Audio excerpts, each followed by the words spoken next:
Hai guys, Assalamualaikum dan selamat sejahtera. Saya Syah Sulaiman. Terima kasih untuk anda semua yang baru saja bersama dengan Cool TV kita hari ini. Jadi seperti biasa, The Thursday Show hari ini kita nak kongsikan kepada anda semua mungkin satu isu ataupun tajuk hari ini kita nak bawakan kepada anda berkenaan dengan penjagaan kulit. Jadi alhamdulillah untuk hari ini kita bersama dengan pakar kulit estetik yang mana kita ucapkan selamat datang dahulu kepada Dr. Lim Eng Kian ataupun Dr. Inky. Apa khabar Dr.? Terima kasih sebab sudi jemput saya, alright Syah. So nama saya Dr. Lim Eng Kian atau gelaran saya dekat social media adalah Dr. Inky. Saya pakar kulit estetik dan biasanya kita tiap-tiap hari kita akan rawatkan masalah macam jerawat, parut jerawat dan jeragat. Of course kita ada banyak rawatan untuk kulit untuk cerah atau masalah kulit macam sensitif ke apa-apa ke, ada banyak jenis lah. Alright. So untuk hari ini untuk permulaan lah kita nak tanya untuk soalan pertama Doktor. Masalah kulit dekat Malaysia ni, orang Malaysia ni kebanyakan masalah macam mana Doktor? Okey. Yang masalah yang paling besar dekat Malaysia mungkin disebabkan oleh cuaca kita atau genetik kita. Masalah yang paling besar yang kita nampak tiap-tiap hari adalah masalah jerawat. So kebanyakan orang dekat Malaysia memang ada kulit yang berminyak. Kulit yang berminyak. Jarang kita dapat kulit yang kering. Mungkin semasa umur sudah meningkat baru dia akan kering. Tapi kebanyakan remaja, kebanyakan dewasa pada 20-an, 30-an, kebanyakan kali adalah masalah jerawat. Dan disebabkan mereka ada masalah jerawat, lepas tu mereka ada masalah parut jerawat pula. Betul. So ini adalah dua masalah yang paling besar dekat Malaysia. Mungkin Dato' boleh kongsikan punca kenapa rakyat Malaysia kebanyakan ni mengalami masalah jerawat. Okay. So untuk dapatkan jerawat biasanya dia ada dua punca yang paling besar. Punca pertama adalah kulit anda keluarkan terlampau banyak minyak. Yang minyak ni kita panggil sebum. Punca kedua ialah ada sejenis kuman yang khas. Dia suka sebum ni. Dia akan masuk dalam pori yang ada sebum ni dan dia akan makankan sebum ni, dia akan membiak dan merebak. Dan ini akan menyebabkan jerawat. So mengapa sebum ni boleh keluar dengan banyak? Biasanya ada beberapa faktor. Faktor paling utama adalah genetik. Kita dapati dekat Malaysia 50% daripada orang Malaysia memang ada masalah genetik untuk dapatkan jerawat atau senang dapat jerawat. Kalau nak tahu sama ada masalah genetik ke tak, boleh tengok balik ibu bapa kan. Kalau ibu bapa dulu mereka selalu dapat jerawat semasa muda, ada kebarangkalian tinggi, anda pun dah dapat genetik tu. So itu adalah genetik. Of course nombor dua, cuaca kita. Cuaca dekat Malaysia berlainan sikit dengan luar negara. Cuaca Malaysia agak lembap kan, agak lembap. Cuaca dekat luar negara kebanyakan kali dia kering. So kalau cuaca yang kering jarang dapat jerawat. Cuaca yang lembap senang dapat jerawat, terutamanya dekat Malaysia kita perlu banyak main sukan, perlu jalan dekat luar pun dah mula perlu dah. Right? Then selain itu kadang-kala boleh disebabkan oleh stres. Kadang-kala kita ada deadline, kadang-kala kita ada projek kena buat, ada peperiksaan, tiba-tiba kita stres, banyak jerawat naik. And then of course pemakanan. Pemakanan yang paling penting. So ada satu mitos yang besar dengan mana kalau anda nak elakkan jerawat, jangan makan makanan yang berminyak. Itu adalah salah. Salah guys. Salah. Kalau nak elakkan jerawat, kena kurangkan makanan dan minuman yang bergula. And the problem dekat Malaysia ialah kebanyakan makanan minuman kita memang manis bergula. Sebab tu tahap obes dekat Malaysia yang paling tinggi dekat Asia Tenggara. Sebab makanan kita memang banyak karbohidrat, banyak gula. Dah lah karbohidrat tu memang ni juga. Betul. So ada beberapa faktor ni akan menyebabkan kulit kita dapat jerawat. Of course ada banyak faktor lagi lah, skincare produk macam itulah. Doktor, betul ke orang cakap yang ni saya pun tak tahu betul ke tidak, tapi ramai orang cakap jangan makan kacang. Kalau makan kacang naik jerawat. Kacang adakah mempengaruhi? Alright. So kalau kebanyakan orang kalau dia makan kacang tak ada masalah. Tapi setengah orang kalau dia ada alergi kacang. Maksud kalau dekat badan anda dah ada alahan kacang, anda makan kacang, dia akan menyebabkan jerawat naik. Now, kulit kita kadang-kadang dia adalah macam satu tingkap untuk tengok apa kita panggil kesihatan badan kita dekat dalam. So ini adalah cara badan kita sedang beritahu kita bahawa kulit badan anda tak boleh tahan kacang. So semasa anda makan kacang, dia naik jerawat. So itu adalah cara badan anda sedang memberitahu, hantarkan message kepada anda, jangan makan kacang sebab badan memang tak tahan kacang tu. So setengah orang bukan setakat kacang, setengah orang tak boleh minum susu. Dia minum susu dia naik jerawat. Setengah orang kalau dia makan macam makanan seafood, makanan laut yang ada kerang ke, dia pun akan naik jerawat. So yang itu adalah disebabkan badan dia ada alergi. Alright, kita nak tahu jugalah nak jaga kulit ni sebenarnya ada juga orang yang jaga kulit dia dia orang buat benda-benda yang tak betul. Penjagaan, langkah-langkah penjagaan kulit tu yang tak betul. Mungkin doktor boleh kongsikan. Alright, so ada banyak jenis untuk banyak cara untuk jagakan kulit. Dekat kalau anda tengok dekat trend dekat Korea, mereka ada 7 step, 10 step kena nak jagakan kulit. So, maksud tiap-tiap malam sebelum tidur, anda kena start daripada langkah 1 sampai langkah ke 10. Kena cuci muka, dia ada banyak langkah. So untuk saya biasanya saya akan sarankan keep it simple. Keep it simple, KISS, keep it super simple. So untuk saya ada 3 step saja. Cuci muka. Lepas dah cuci muka, kena hydratekan kulit anda. Lepas hydrate, then kita panggil protection. Nak protect. So, apa tu cuci muka? So, lepas dah balik daripada kerja, daripada sekolah semua, ada makeup semua kan, nak gunakan pencuci muka untuk tanggalkan dia.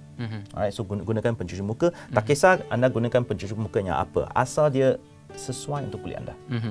Dan itu nombor 1. Nombor 2, untuk lembapkan kulit atau kita panggil hydratekan kulit. Anda boleh guna, ada banyak jenis cara untuk hydratekan. Boleh guna moisturizer atau kita panggil berlembap, boleh guna serum, boleh guna essence, boleh guna facial oil, terpulang kepada keadaan kulit anda. Dan lepas tu yang paling utama ialah the last step ialah protection. Protect in apa? Pada waktu pagi kena pakai sunblock atau kita panggil sunscreen. Protect terhadap sinaran UV daripada cahaya matahari. Yang ni kebanyakan orang Malaysia sekarang dah mula start jagakan kulit. Right. Terutamanya penjagaan terhadap sinaran UV. Tapi kebanyakan ialah perempuan yang start, laki masih lambat lagi.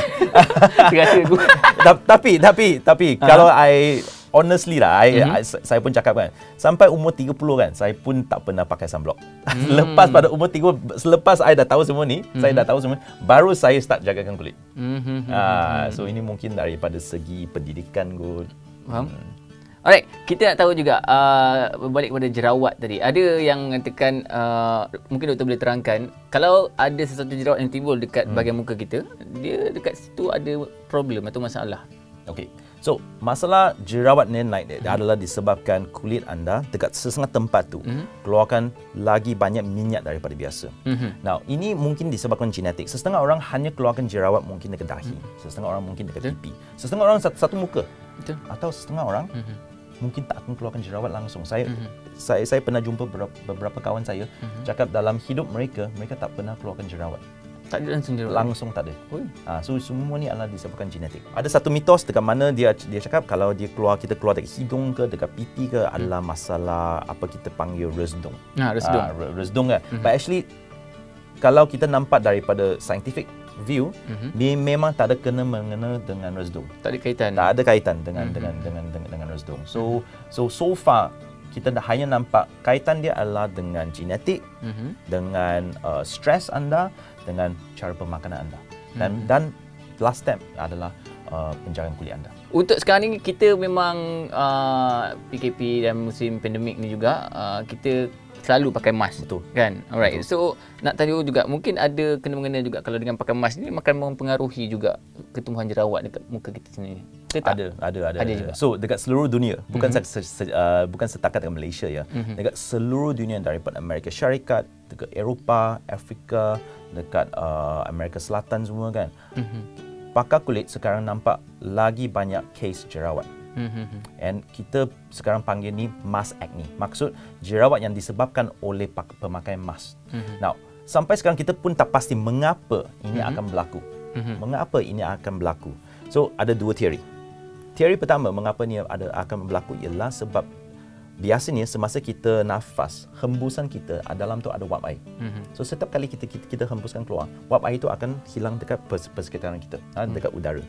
Tapi kalau semasa kita pakai mask, wap air itu dah terperangkap dekat bawah mask, dan dia akan lembapkan kulit kita dekat sekeliling mulut atau dekat pipi. So kulit anda sekarang dah semakin lembab. Dan kalau dia semakin lembab, keadaan dia sesuai untuk bakteria jerawat untuk membiak dan merebak. So itu adalah teori pertama. Teori kedua adalah disebabkan mask tu, and lepas tu kita pakai mask untuk jangka masa panjang, mungkin untuk beberapa jam. Setengah frontliner mungkin kena pakai untuk 8 jam, 12 jam macam tu kan. Mask itu sebab disebabkan fabric tu geserkan kulit dia, jadikan dia lagi sensitif. Dan kalau kita ada dua faktor ni, Nombor satu adalah wap air, dan nombor dua disebabkan oleh geseran tu, kulit dekat sana senang dapat jerawat. So macam mana nak kurangkannya? So ada soalan yang very popular these days dekat dekat klinik saya atau dekat social media adalah macam mana nak kurangkan mask acne atau mask ni. So nombor satu ialah kena cuci muka. Nombor dua, kena pakai satu krim yang ada vitamin A. Vitamin A kita panggil retinol. Nah, mengapa? Vitamin A akan keringkan kulit. So semasa kulit anda kering dan lepas tu ada wap air, dia akan balancekan dia balik. Dan lepas tu dari kering dengan lembap dia akan jadi normal, dia akan jadi biasa. Dan lepas tu dia macam tu kita boleh kurangkan mask acne. Kita nak tahu juga, mungkin yang ni kita selalu juga tengok dekat media sosial yang mana kalau ikutkan viral lah, orang menggunakan banyak bahan soda, ubat gigi semua untuk buat scrub, letak kat muka, and ada yang mengiyakan benda tu, betul-betul jadilah benda ni. Untuk pandangan doktor sendiri, selaku doktor di bahagian kulit ni macam mana? Alright, so untuk macam banyak masa untuk banyak cara yang DIY untuk penjagaan kulit, maksud untuk gunakan apa, baking soda, gunakan ubat gigi, ada yang gunakan cuka, ada yang pernah gunakan limau. Yang semua ni jangan guna, sebab nombor satu adalah ubat gigi. Mengapa jangan gunakan ubat gigi? Nah, ubat gigi nama dia dah cakap ubat gigi. Dia adalah untuk gigi, bukan untuk kulit ya. So ubat gigi. Nah, ubat gigi dia alkaline dia tinggi. Kalau anda letak dekat jerawat, dia akan bakarkan kulit anda. Dan lepas ni bukan masalah jerawat, lepas ni anda akan dapat masalah parut. Dan masalah parut ni dia akan lambat hilang sebab kulit anda dah rosak. Mungkin perlukan beberapa bulan sampai beberapa tahun untuk elok. Sama dengan gunakan limau ke cuka atau semua DIY ni. Sebab mengapa kita tak galakkan DIY? Sebab kita tak tahu. Kita tak berapa pasti. Nombor satu, siapa yang dapatkan inspirasi untuk gunakan untuk buat benda ni. Nombor dua, kita tak pernah test. Mungkin dia elok untuk kawan anda, atau semasa anda tengok YouTube atau dekat social media, mungkin dia elok untuk orang tu, tapi dia mungkin tak kurang sesuai untuk anda. Sebab tu dekat klinik biasanya kita ada ubat dan rawatan yang dekat mana kita dah test dekat beribu-ribu pesakit. Bukan setakat dekat Malaysia, tapi kebanyakan benda ni atau kebanyakan rawatan ni dah dibuat dekat seluruh dunia. Beberapa ratus ribu orang dah buat, dan lepas tu kita dah ada banyak feedback daripada mereka. Dan lepas tu kita boleh kontrolkan dan kita akan bagikan result yang paling cantik. Tapi kalau anda buat yang DIY, ada kemungkinan kulit anda akan lagi teruk. Jadi lagi teruk daripada sebelum anda buat. Alright, yang terakhir mungkin daripada doktor sendiri boleh kongsikan dengan penonton kita tentang apa yang perlu dilakukan untuk kita jaga kulit kita. Yang terakhir lah, yang paling simple. So yang paling simple, jadi kebanyakan orang dah cuci kulit, kebanyakan orang dah letakkan pelembap. Paling utama sekarang saya nak ajar semua orang ialah kena gunakan sunblock atau kena gunakan sunscreen. Now, sunblock atau sunscreen, sebab Malaysia kita ada cahaya matahari yang kuat 365 hari dalam setahun. Jadi tiap-tiap hari memang sinaran UV dekat Malaysia memang kuat. Jadi kita kena carikan sunblock atau sunscreen yang sesuai. So macam mana nak carikan sunblock atau sunscreen yang sesuai? So ada dua faktor yang paling utama. Ialah faktor pertama, anda kena tengokkan dia ada satu nombor biasanya dekat depan sunscreen, ialah SPF. SPF nama panjangnya adalah Sun Protection Factor. Maksud dia akan protectkan kulit anda. Dekat Malaysia, semua orang perlu gunakan SPF di antara 35 sampai 50. Sebab daripada 35 sampai 50, dia dah bagi anda protection 97% sampai 98%. So dia dah protectkan kulit anda hampir 100%. Jangan guna kurang daripada 30. Sebab kurang daripada 30, dia punya protection dah jatuh sampai 60% dah. So daripada 97% dia akan jatuh ke 60%. Kalau lebih daripada 50, biasanya dia mahal. And then kalau lebih daripada 50, dia punya protection hanya naik 1%. Tapi mungkin harga dia akan berkali ganda. So So SPF tu penting. Nombor 2 ialah berapa kerap kita kena pakai. Dekat Malaysia, sekali sehari dah cukup untuk kebanyakan orang. Tapi untuk siapa-siapa yang agak aktif sikit, maksud selalu masuk keluar bangunan, dan biasanya kita sarankan mereka gunakan 2 kali sehari. So, 1 dekat pagi, 1 sebelum makan tengah hari. Alright. So itu adalah tips yang paling senang untuk jaga. So kalau anda gunakan pencuci muka yang sesuai, gunakan pelembab yang sesuai dan gunakan protection terhadap sinar UV, yang ini dah cukup untuk kebanyakan orang. Alright, semoga bermanfaat juga untuk hari ini. Jadi kalau mungkin juga doktor, kalau penonton-penonton kita di luar sana nak cari doktor, nak tanya semacam berkenaan dengan kulit ni, nak cari doktor, mungkin doktor boleh kongsikan doktor punya media sosial. Ya, so media sosial saya adalah Mediskin Studio, MEDII SKINSTUDIO, Mediskin Studio, atau boleh datang ke Instagram saya Dr_Inky. Dekat sana kita akan tiap-tiap hari kita sharekan banyak tips penjagaan kulit. Alright, so thank you so much kita ucapkan kepada Dr. Inky atas persediaan bersama dengan kita juga untuk hari ini dalam The Thursday Show. Jadi insyaAllah kalau korang ada apa-apa soalan yang nak disampaikan, boleh komen dekat bawah juga.